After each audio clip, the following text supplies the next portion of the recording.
Yeah, now I got it. Okay, I switched it over to video. Sorry. Okay. All right, go ahead. You're taking a trip and away my back machine. Now I'm taking a trip. No, What? so you guys are. If you take a trip in the way back machine to when I was a kid, because you can see my age, my social network was not called Facebook, Twitter, or Instagram. My social network was actually called Outside.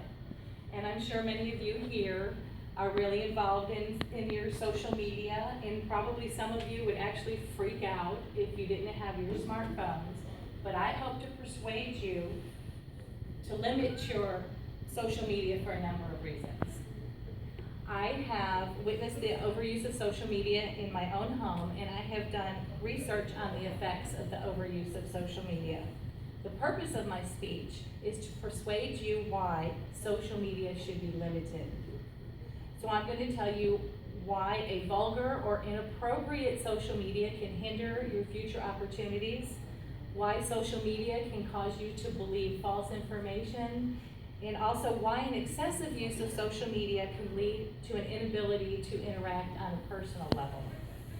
So the first thing I want to share with you is how an inappropriate or vulgar social media can hinder your future opportunities. According to an article by Liz Klimas for theblaze.com, a highly recruited New Jersey high school football star with a scholarship offer from the University of Michigan was expelled from his private school for what officials consider to be highly offensive tweets. The article goes on to explain that along with his expulsion from his high school, the University of Michigan also withdrew their scholarship offer. So this is very bad consequences for this student just because he posted vulgar tweets on social media. Cynthia Hu writes in her article titled 5 Ways to Get Fired Over Your Facebook Posts for FindLaw.com that many tend to forget that their Facebook and Twitter posts aren't as private as you would think. She writes that although the National Labor Relations Act of 1935 protects employees if they have concerns about safety and pay issues, your employer can fire you for posting insults, confidential information, and offensive comments on your social media. Also, a FindLaw.com study found that 1 in 25 recipients said that something that they posted on social media resulted in them either not being offered a job, being fired from a job, losing a promotion, or being officially reprimanded or disciplined. So the next thing I want to tell you is how social media can lead you to believe false information. So how many of you here think that a lot of your online friends and family lead much better and more interesting lives than you do? Author Thomas White, in an article titled Why Social Media Isn't Social, for the Huffington Post, says in essence that we create more interesting lives for ourselves in order to keep up with the virtual Benjamins. He also says that this can be a cross between straight up bragging and straight up lying, and I know you have all seen that on your social media. I think that this can lead to low self-esteem and maybe even depression if you think that everyone else leads a much better and more interesting life than you. Please don't fall into the my life sucks because everybody has a much more interesting and exciting life than I do. Because they probably don't. They only post the good stuff, and some of that may even be exaggerated. You never know, but it probably is.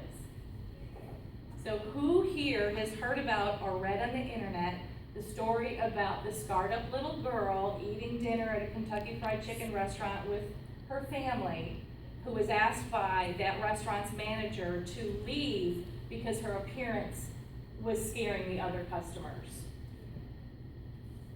Well, according to the article, Don't Believe Everything You Read on the Internet and 6 Ways to Be More Skeptical, written by Eric Thomas for CBSDetroit.com, a week after the incident was reported on the internet, the story was proven to be a hoax, but not before an internet outrage prompted a investigation by Kentucky Fried Chicken, who also donated $30,000 to the little girl's medical bills before their investigation was completed. And a GoFundMe account raised over $135,000 for this little girl, and it was all a hoax. So don't always believe all the hype you read on the internet. Before you hit that share button on an outrageous story that you have read, at least do some fact checking. If more people did this, a lot of these false stories wouldn't become so viral. So now I want to let you know why the overuse of social media may lead you to an inability to interact on a personal level. In the article, Negative Impact of Social Networking Sites by Karen Frazier for LoveToKnow.com, a 2010 Case Western Reserve School of Medicine study found that teens who use social media more than 3 hours per day have a higher rate of depression, substance abuse, poor sleep patterns, poor academic performance, and even higher suicide rates. I was at a dinner party recently with 20 15-year-olds, and I was absolutely astonished. They were all sitting together, and I was just astonished that every single one of them were on their smartphones during the whole dinner. I asked about this afterwards, and they told me that they were texting one another. They were sitting together, they were texting one another. In the article, Alone in the Crowd, think about that, alone in the crowd. What an oxymoron that is. And it's sad, really. Written by Michael Price for the American Psychological Association.com. He states through his research that teens tell him that they would rather text than talk because actual conversations don't give them enough control of what they want to actually say. I think this can cause problems in our ability to actually talk to one another face to face. More and more these days, people are being alone together. People text at dinner, parents are texting and checking emails when children are desperately trying to get their attention. And even if you have an opportunity to sit down with your family and watch a movie or TV together, during the commercial breaks, instead of talking and chatting and interacting with one another, everyone goes straight to their social media accounts. So I've given you some reasons and examples that I hope will persuade you to limit your use of social media. And I hope I have persuaded you to limit your use, because a vulgar or inappropriate social media can hinder your future opportunities. It can lead you to believe false information, and excessive use may lead to an inability to interact on a personal level. I feel qualified to talk about this because I have personally experienced negative consequences from the overuse of social media, and because I have done some research on the subject. So I really hope I have persuaded you somewhat as to why too much social media can have a negative impact on your lives. So just remember, social media can be a good thing. It can be fun. It's a good way to connect with friends and family. But be careful, because too much time spent on social media can also have negative effects on many aspects of your lives. Thank you very much.